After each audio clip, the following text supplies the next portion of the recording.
Hello guys, welcome back to the channel. I'm Aguilar and today we're gonna be talking if you should sell or hold the Air Jordan 1 Lucky Green that released this past week. It was a very limited drop, maybe not that limited as we expected. You know, we were talking about being in like the tie-dyes or the snake satin, that I'm holding a few pairs of both. But still, it was a Jordan 1 women's sizing.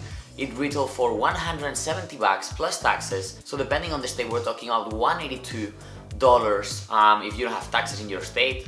Hey, amazing, you're gonna be making more money. So let's talk about this. We're gonna be getting into a little bit the resale predictions for now. If you should sell quickly before you get the pairs, actually, when you see that maybe with UPS or FedEx, depending on where you got the shoes, there's 1 day left.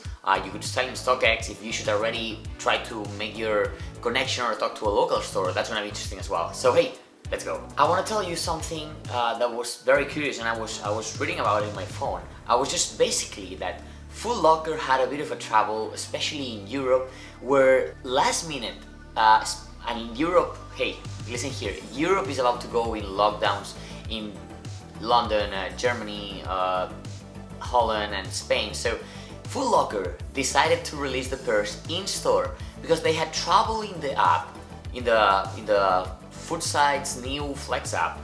They didn't say and admit anything, but there was a cook group called Stash Sneakers that they are based in Europe, that they have been pushing a lot of comments out, and they said that basically last minute, because the app was not working for the reservations, they decided to release the pairs in person. So I don't know if that played a role in what we may see in StockX. I know that prices dip a little bit more than what anyone or everyone, I don't know, were expecting.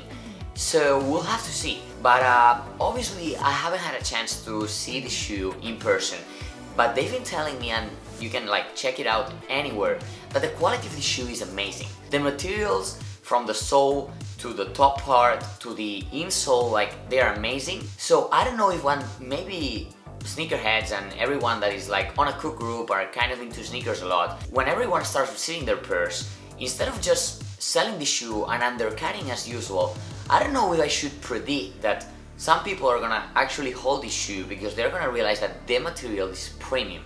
So that's something that we have to think about. I'll keep you guys updated, I'll read more about it. And hey, we're gonna talk a little bit about the prices. Obviously, because it's a women's sizing shoe and it's mostly men who go for the shoe, I would say that sizes 9 and above are gonna be making much more money. One recommendation is, if you're like me, which I just hold some specific shoes, I don't like to have like a lot of capital there, and I prefer to just to receive the money, you know, the return, the profits, and then just buy new shoes and just keep making little money with little money, instead of just having, you know, like thousands of dollars there in my room with boxes everywhere. So that's one of the things, you know, if you're like myself, I think you should sell this shoe because there's a chance that people see the materials and they hold it, but there's a chance that they just say, oh yeah, nice material, but like, let's sell these, let's make money, there's more things coming. So there's a chance that that happens as well. So sell it before you get it, actually. That's gonna make you maximize the profits. If you wanna wait, you wanna see the shoe, and then once you have it in hand, you wanna decide, it's up to you.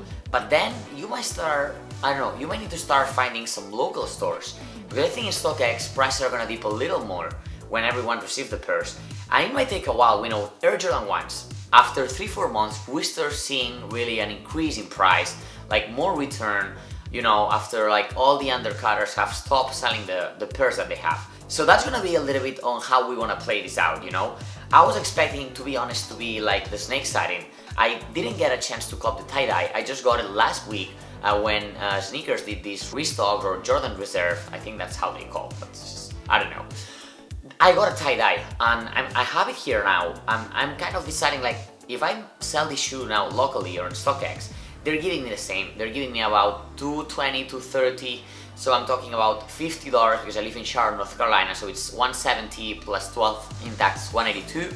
So I mean, I'm thinking like, okay, do I need this capital now? Do I need the cash? Maybe I'm gonna hold this tie-dye, I'm not sure yet. But with the Air Jordan 1 Lucky Green, because there's more Jordans coming, like the Mocha at the end of the month, if it's not delayed, I think selling the shoe, unless you wanna wait for a year, it's your best bet. So it's all about you deciding if you wanna have this shoe in your hands and like explore the shoe, think about it and see what the market does. You might be losing some money, but you can still get some profit. You're not gonna be like, you know, losing money or just selling a brick. But if you don't care that much about like deciding what to do and observing the market, if you want to say, hey, that's money for me, go and sell the shoe, guys. If you check StockX now, obviously bigger sizes like we mentioned are doing better. Smaller sizes are doing not as good as, you know, the tie-dyes or the snake satin did when first the release happened and everything. So I think it's up to you. I think because the Air Jordan 1 Lucky Green it's also with women's sizing, I think it's fair to say that we have to compare it with the tie-dyes like I mentioned and the snake satin. If we look at the tie-dyes, they released on the 26th in June. So it's been like July, August, September, October. It's been 4 months, like 3 months and a half. And only the sizes 10.5 and above are above $300. That means that we start seeing increases after 3-4 months. It's not like the size 11, it's about 370, like getting close to 400. No, it's not there yet. And I don't know if it's gonna get there before the end of the year. So we're talking at like maybe 6 months before we get a decent amount for holding a shoe. So that's what I'm saying, like probably it's a year if you want to maximize your profits and if you don't care, like, and you hold every single shoe because you just maximize your profit, you have the capital every month, the income to just buy, and then at a certain point, like sell like a third or half of your stock and just take some profits and keep investing on that. I don't know what is your take. My take is the material is premium, but I think you should sell it before it arrives to you, because if not, like tie-dyes again and snake satin will prove like in 2-3 months that it takes a while. It's proven like, yes, you get there, you get a return. It's not gonna be like the UNC Obsidian that released in August 2019. Not all the Jordan 1s are gonna be like that one. The hype was crazy. Although I believe that the hype for the Lucky Green is increasing, and I think when everyone realizes about the premium materials, it may increase a little bit. I think it's fair to say that I don't know if it's worth it to hold the shoe for so long for the return that you're gonna get. Especially if you got like 1 or 2 pairs. If you got multiple pairs and you're seeing like thousands of dollars, you know, okay, go for it. But if not, I would say just guys, sell the shoe and move into the next one. I hope that's helpful. I'm not telling you what to do. I'm just giving my opinion based on the market, on the experience, on like past releases that are comparable to the, you know, the Lucky Greens, like the tie-dyes, snake satins. It would not be fair to compare the core purple or the royal toe because it's different, you know, stock was different. They were not women's sizing, so sizes here play a big role. So that's what I'm trying to like be very fair with like the comparisons and the shoes that I base these you know, predictions. And I'm trying to give you future estimated predictions as accurate as possible.